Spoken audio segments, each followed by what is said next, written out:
What is suffering? Suffering is when a person experiences some form of pain, usually caused by another person or by that person himself. I've personally seen many people in the height of their suffering, and I have experienced some pain myself. Both great-grandmothers on my mom's side of the family have died, along with one of their husbands. My great-grandfather was an amazing engineer, and my grandmas were great people. And I remember how devastated everyone was when they passed.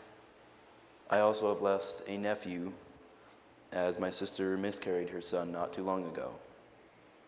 That was extremely hard for her and my family, and she was dealing with that tragedy for months where she was extremely distressed. And everyone experiences some form of suffering, as it takes many forms.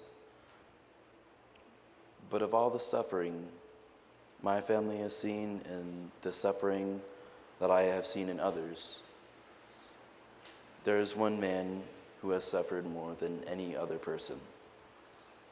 This man was Jesus. Jesus is the ultimate example of faith and endurance in suffering, and here's why. Turn with me to Hebrews 12, 2-3. It reads, "Fixing our eyes on Jesus, the author and perfecter of faith, who for the joy set before him endured the cross, despising the shame, and has sat down at the right hand of the throne of God. For consider him who has endured such hostility by sinners against himself, so that you will not grow weary and lose heart." He was the Son of the living God, who, with his wisdom and ability to see the future, saw what great achievements lied ahead. He knew of how he would be hated and despised by many, and the pain of the cross. But Jesus let himself be beaten and killed so that we would have a chance at heaven. He knew of his resurrection and what would come after everything he had done. And after praying to his Father and sweating blood while doing so in his agony, he accepted the unfair punishment that was coming his way. Now let's turn to Joshua 1:9.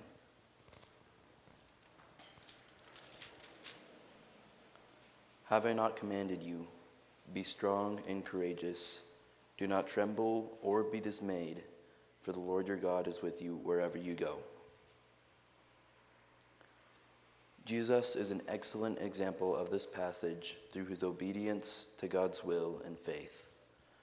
He was delivered into the hands of merciless people who mocked him, who beat him, and slaughtered him on a cold cross.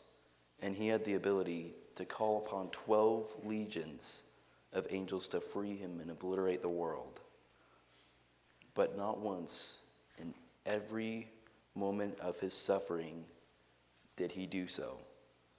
He died willingly because he knew what his death symbolized and that our Father was watching over him in heaven. Turn now to James 1:2-3. "Consider it all joy, my brethren, when you encounter various trials, knowing that the testing of your faith produces endurance.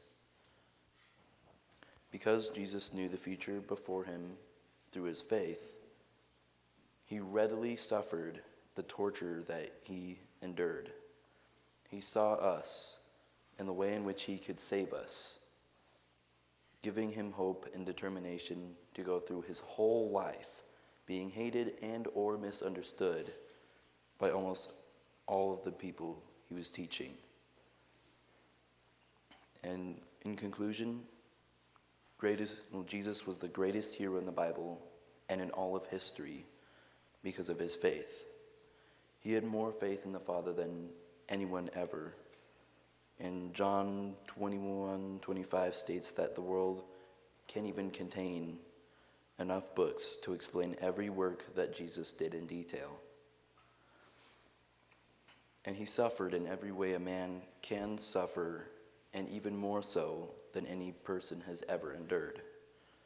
It's our job to look up to him and persevere in the hardships coming our way, knowing that someone else has already properly dealt with way worse.